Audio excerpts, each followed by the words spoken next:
Hello, welcome back to the subject of health policy and political science.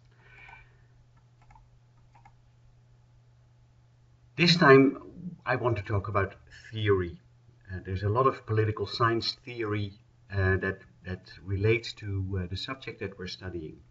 And in this lecture, I want to talk about why theory, different schools of thought, and I will describe something like that's called the stages heuristic and how that is considered old-fashioned and how we need to consider health policy and political science in general as something that is networked. First, theory. What is a theory and why do we want to apply a theory? A theory is a supposition or a system of ideas intended to explain something, especially based on general principles, independent of the thing to be explained. A theory gives a number of ideas that relate to each other. If A, then B, or if A and B, you will have C. Theory allows for prediction and or falsification. Sometimes you want to show that a theory is wrong. Theory is considered practical, and a man called Kurt Lewin said that nothing as practical as a good theory, because a good theory focuses your thought and it funnels the things that you want to do in analyzing politics or a policy. In research, a theory is really handy because it shows you what kind of variables and what kind of analysis you can do. So let's make a start. A classic theory in political science is Cobbin-Elder's agenda building theory. Cobbin-Elder in the 1970s studied policymaking in the United States, and after analyzing a lot of policy development, they came up with a theory that I would want to call the theory of 1, 2, 3, 4, 5. It's one theory, there's two agendas that they talk about, there are three models. They added a model in the second edition of their book in 1983.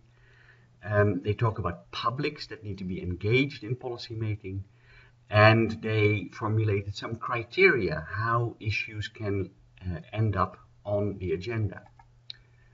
So it's one theory, it's not a mix, it's not a hybrid theory. These days we see a lot of hybrid theories, and later on in this lecture I will present one of those hybrid theories. What they talk about is that there are two agendas. There is the social agenda, what happens out there in the real world, in how we discuss things, how the media report on things, what we talk about in the street. And there's the institutional or policy agenda, what government does, what local councils do. And what happens is that there's lots of things that are on the social agenda, but not all of them end up on the institutional or policy agenda. Only very few issues end up on that policy agenda. So what happens? Well, they say there are three ways of social agenda issues ending up on the institutional or policy agenda. They say there's the outside initiative, which is the classic, fairly romantic idea that social movements push hard, and then at one point responsive politicians will say, that's a good idea, let's make some policy. There's the inside initiative, where government, because it has a lot of information, says, well, here's an issue that needs to be addressed and let's make a policy. And there's the mobilization model, where government, because it has all the information, realizes that something needs to be done, but they realize that there is not enough support within government yet to address this through some kind of policy. So they launch it on the social agenda. They start writing about things in the media, they appear on television, they talk about things, and then they will hope that there is enough pressure to be built from the social agenda to bring it back into the institutional or policy agenda so that policy can be made. They talk about publics. They say there's different kinds of audiences or different kinds of groups that engage in the policy process. And they talk about 4 publics. And the audience that is most closely related to a policy issue is called the interest group. And you can imagine, for instance, in HIV/AIDS, that gay people actually are more interested in having something done about HIV/AIDS than other people. So they associate themselves with an issue and they try to expand the issue to the other publics. And the widest public is the general public. But what you do is you try to convince others that this issue that is very close to your heart should be close to the hearts of others as well. So how does that happen? Well, Copenelber says there are 5 criteria how you expand issues across these different audiences or publics. And if you do all of those 5 criteria well, then things will end up on the institutional or policy agenda.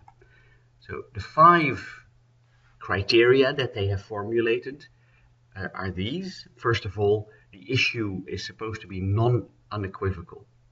So you have to present it as a fairly fuzzy or vague issue, because if it's very concrete, then the other publics, the outer circles there, will say, well, why would I be bothered about this? So you have to present the issue as something that is of interest to others as well. And remember, this is how people perceive stuff and not how things are. And later on in this subject, we will also look at evidence and how evidence is used in shaping policy agendas. Second criteria is that the issue must be perceived to be socially relevant. If it's just relevant for a very small group or for a particular profession, then the issue will not expand. So you will have to present it as something that is really relevant for society as a whole. You must also present it as a long-term issue. If the issue is something that could be resolved tomorrow by some simple action, then other publics will not be interested in adopting that issue. The issue must be perceived as non-technical, because if it's a non-technical issue, other publics would say, why would I bother? Let the engineers solve it. And you have to present it as having very few historic precedents. You would have to claim that this is unique, this is a first, we need to really address this. And all of us in this society, all these different publics, need to be engaged. Now, this is an interesting theory because it says that there's 2 agendas, and if you want to know how certain issues end up on the policy agenda, there's a number of steps that you have to take in order to make this happen. I myself applied this theory many years ago, and one of the things that I found was that it is not very useful because it doesn't address dynamics and it doesn't address power between all these different groups that are involved in this, and it doesn't explain how these issues really become issues that expand across those different interest groups, general public, etc., etc. So I, like many other political scientists, then try to look at alternative explanations of what's going on. And 2 folks that did this were Sabatier and Jenkins Smith. And they formulated a very famous theory called the advocacy coalition approach. And in the advocacy coalition approach, you would say, well, society is relatively stable. You know, there's things going on, but revolutions rarely happen. And we just can expect things to continue as they go. But of course, there are some things that need to be resolved. So there are policy substance systems. For instance, the health system or the public health system, or within the public health system, an issue like immunization. And within the policy subsystem, there's all sorts of limitations and resources that can be brought to bear on resolving those issues. And some of those things come from slightly outside the policy subsystem, others are clearly within the subsystem. So you have limitations, you have resources, you have power, you have members if you are medical association, you have members that you can mobilize, and then you try to play the game. And what happens is that you form coalitions, you form groups of people that you feel align with what you want. For instance, in immunization, doctors and public health professionals clearly would be interested in resolving immunization issues. But there's also other groups that say, no, that's ridiculous. Again, in the example of immunization, religious groups may say, this is ridiculous. We don't want people sticking needles into our children and injecting them with weird stuff that God has not designed. Both of these coalitions construct the policy environment. They present their arguments in certain ways. And that is what is called the policy ontology. And the policy ontology for the dominating coalition, so the coalition that wants something to be changed, may be very different from the policy ontology of the contesting coalition. So there's a bit of a fight between these two groups going on.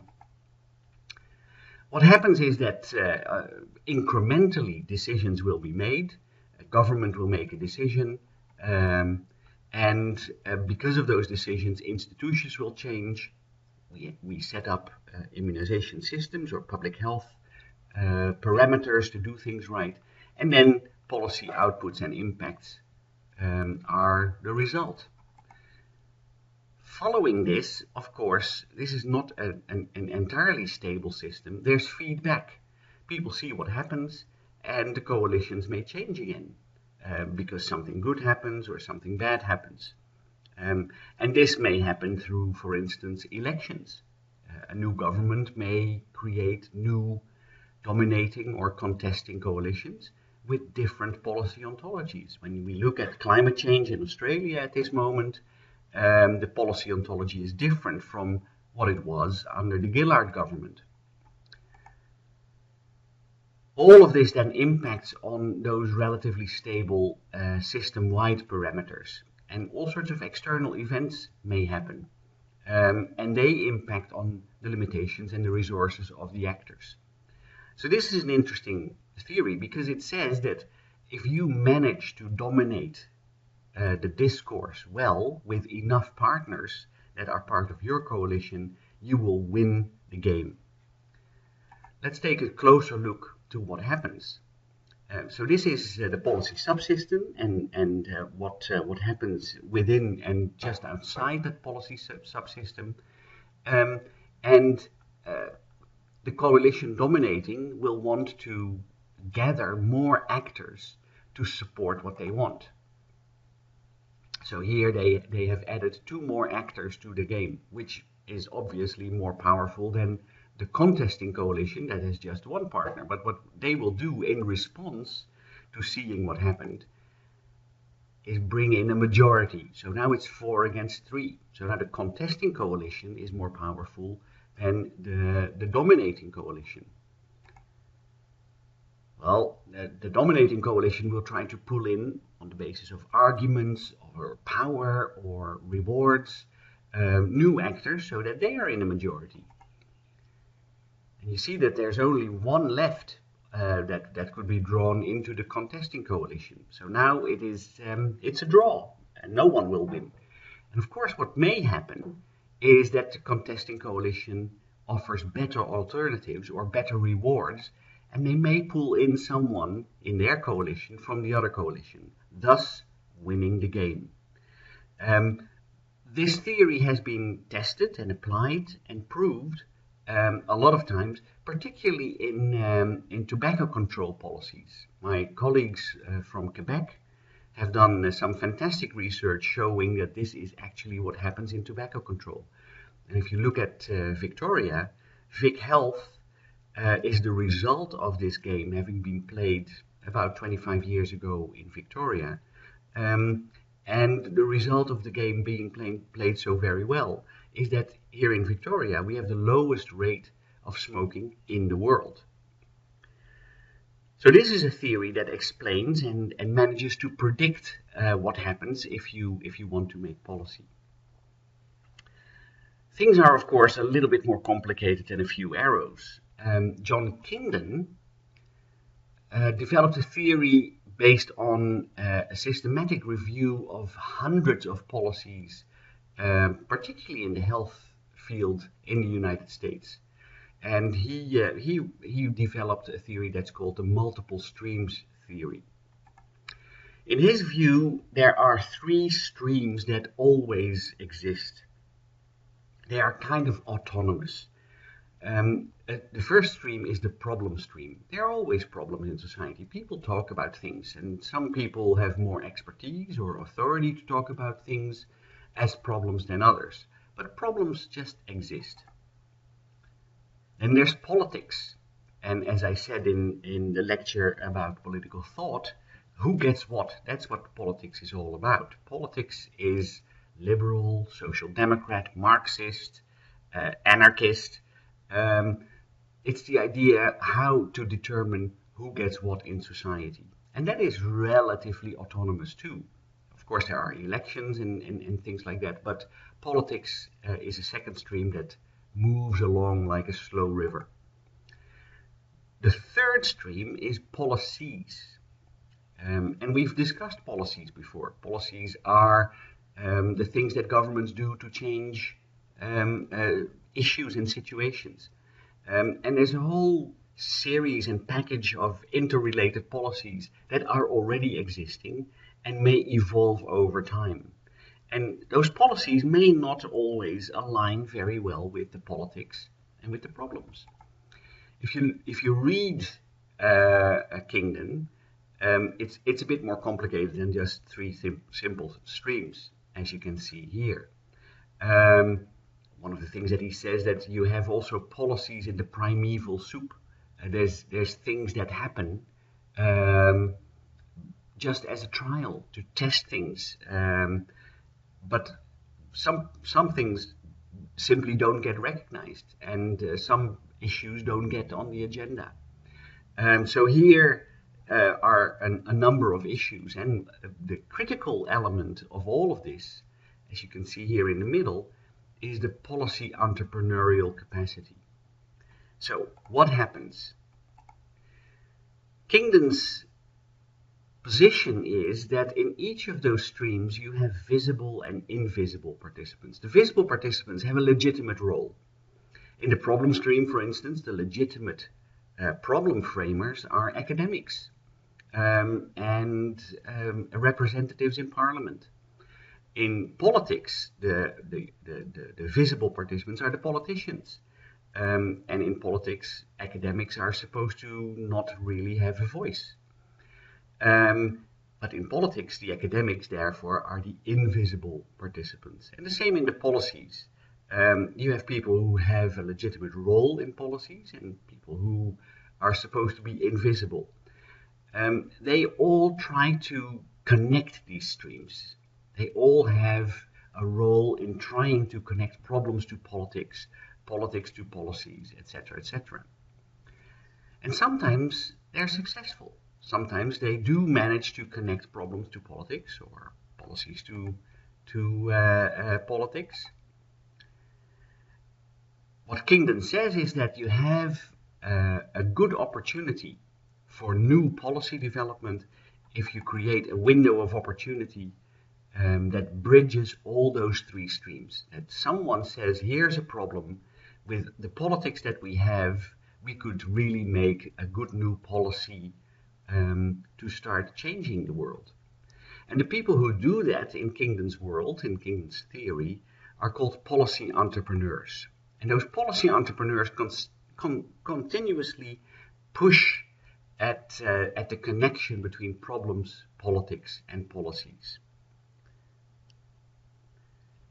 So, this is how we push things. This theory is very popular these days. A lot of people write about it, and if you would go into Medline or Google Scholar and see how many people try to apply this, it is a very popular theory, particularly in the analysis of health in all policies, which I also discussed earlier. Something that we found out when we in our research applied this theory was that it is, of course, a little bit more complicated, as I showed 2 slides before. And what we did, we developed a hybrid theory. We connected policy network theory with Kingdom's multiple streams theory. And this is what we did. This is a dummy version of some software that we developed. And this is supposed to be online, where all the different actors in the game can fill out their details. So suppose this is local government. We have the police here. We have, say, the AMA, the medical association here. We have the Brotherhood of St. Lawrence here. We could have a hospital here. And we could have, say, Medicare locals as important actors in the network. You could even add more actors here if it's a very complicated issue. And each of those actors is asked to enter some data on what they do with others. They give a value from 1 to 10. I did a lot of work with others.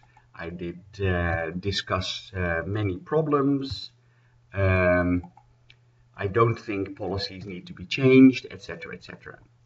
So then all of those actors enter the data on the network that they feel they're in, and then you can run the system.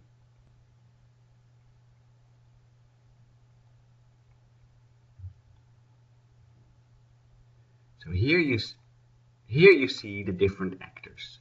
The Brotherhood of St. Lawrence, Medicare locals, local government, the hospital, medical association, and you see that they're more central actors versus more distal or peripheral actors. And then you can see what happens over time, and you can shift your view between those different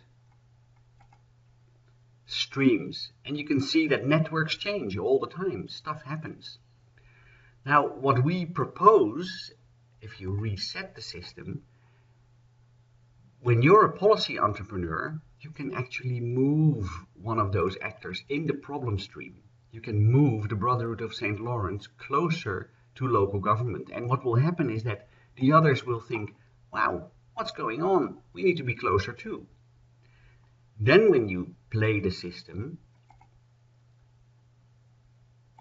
in the end you will see that the policy network changes. And here you will see that local government now shares the central space with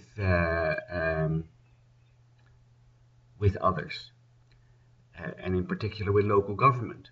Now this is very interesting because one of the ideas of policy network theory is that the shape of a network predicts its outcomes. Who is in the center will have more influence on policy outcomes than who is on the periphery.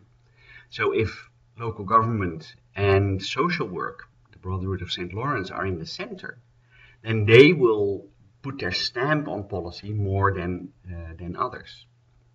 And you would be able to manipulate, you would be able to help policy entrepreneurs gain the kind of momentum that they want to establish.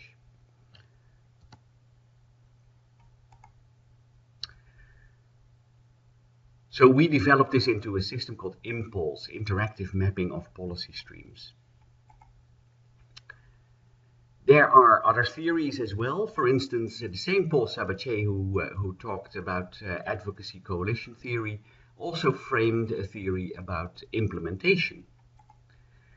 He said, well, these are the dependent variables in the implementation process. What do agencies that implement stuff do? How well do they do it? What are the impacts of policy outputs? How is that perceived? How can you then change the legitimacy of the thing that needs to be implemented? And they said, well, there are a number of variables that impact on how successfully you can implement policy. And they gave 3 categories of variables. First category is tractability of the problem. How well do you know the problem? How complex is the problem? How much change is required in the policy that you propose? Small change is more easily achieved than big change. The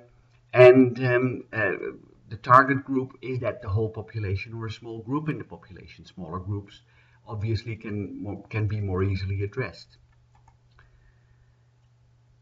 A second category of variables is the ability of the statute of the organization or the agency to structure implementation. How well can you do this? Do you have clear and consistent objectives, or is it a bit fuzzy what you want to accomplish? Is there an adequate causal theory? Can you clearly say, if this, then that? Is there money?